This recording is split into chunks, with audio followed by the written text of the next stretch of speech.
Telangana CM ये कह रहे हैं कि अगर राहुल गांधी प्रधानमंत्री होते तो पीओके का स्थिति बदल देता थी, वो मिला लिया जाता भारत में। देखिए, राहुल गांधी इस देश के कभी प्रधानमंत्री नहीं हो सकते, कभी नहीं हो सकते, क्योंकि हर आदमी का एक विजन होता है कि हमारा रास्ता क्या है। आज तक राहुल गांधी का रास्ता क्लियर ही नहीं है। वो कठपुतली हो गए हैं, टुकड़े टुकड़े गैंग की, जो पुराने कम्युनिस्ट की विचारधारा थी उसकी, और वो वही भाषा बोलते हैं जो पाकिस्तान की अच्छी लगे। और राहुल गांधी इस देश के प्रधानमंत्री नहीं हो सकते हैं।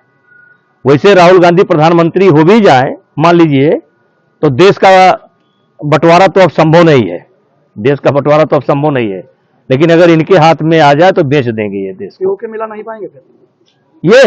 हाँ, सुरजेवाला कह रहे हैं कि वो तो रेड्डी कह रहे हैं कि हाँ पीओके जो है वो भारत का हिस्सा होता अगर वो प्रधानमंत्री होते राहुल गांधी। दिया किसने? कांग्रेस। दिया किसने? कांग्रेस ने। तुष्टीकरण की राजनीति की शुरुआत किसने की? कांग्रेस ने। देश का बंटवारा किसके रेजिम में हुआ है? कांग्रेस ने। तो उस कांग्रेस से आप उम्मीद करते हैं पीओके लेगा? पीओके भारतीय जनता पार्टी लेगी।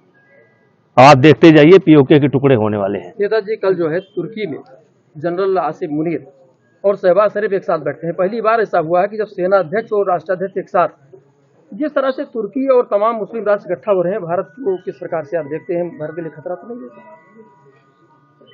देखिए, तमाम मुस्लिम राष्ट्र साथ भी हैं, और आपको पता है कि मुस्लिम राष्ट्र जो है ज्यादा से ज्यादा भारत के पक्ष में है। तुर्की की हमने बहुत मदद की है, फिर भी खंजर भोंक रहा है। तो हमने भी जिनकी मदद की थी उन्होंने हमारे पीठ में खंजर भोंक दिया, तो इसके लिए हम क्या करें? हमने भी किसी की मदद की थी, व्यक्तिगत रूप से बहुत मदद की थी, घर पर खाना पीना खिलाते थे, बड़ा इंतजाम किया, पीठ में छुरा भोंक दिया, तो हम क्या करें? अरे हो गया यार। उनका बयान आया है, क्या कहेंगे? देखिए, जो सीडीएस का बयान है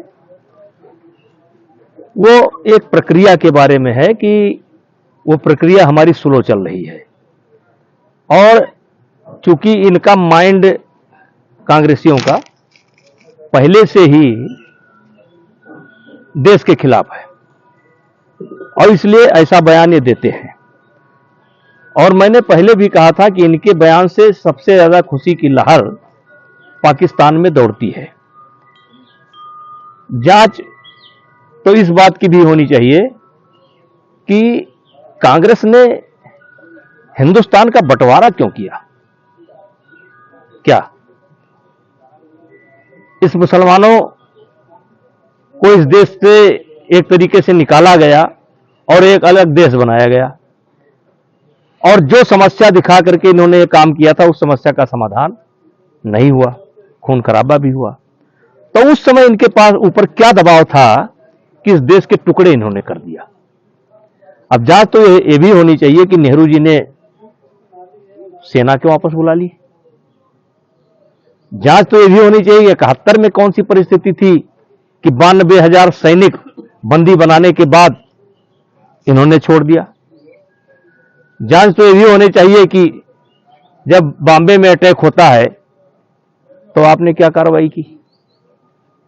देखिए, ये ऑपरेशन सिंदूर एक सफल ऑपरेशन था, और अगर कोई ये माने कि युद्ध होगा तो नुकसान नहीं होगा, युद्ध होगा तो नुकसान होगा, और दोनों पक्ष का होगा, लेकिन यह भी सत्य है कि कोई जनहानि इस युद्ध में हमारी नहीं हुई है। भारत की तुलना में कम से कम 10 और 90 का अंतर है, जितना बड़ा नुकसान पाकिस्तान का हुआ है।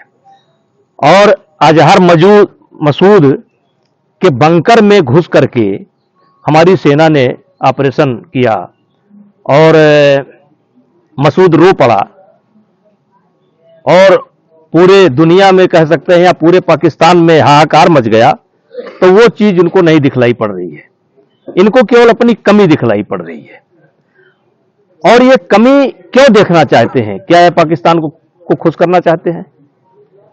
आप देखिए, इनके बयान, जो भी बयान आते हैं, वो भारत को कमजोर करने वाले भारत कमजोर है ऐसा दिखाने का बयान आता है।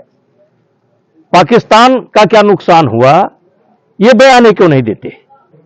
हमारा नुकसान हो गया, जहाज गिर गया, तो क्या युद्ध होगा तो जहाज नहीं गिरेगा? लेकिन उस जहाज से हमारी जनहानि कितनी हुई। और जिस राफेल की या जिसकी ये बात करते हैं, अगर ना होता तो क्या होता? इतने मिसाइल अटैक उन्होंने किए, सब हमारे देश ने, हमारी सेना ने विफल किया। अगर किसी शहर में गिर गया होता तो क्या होता? तो मैं उनके बयान की निंदा करता हूं और ये बहुत गैर जिम्मेदाराना बयान है।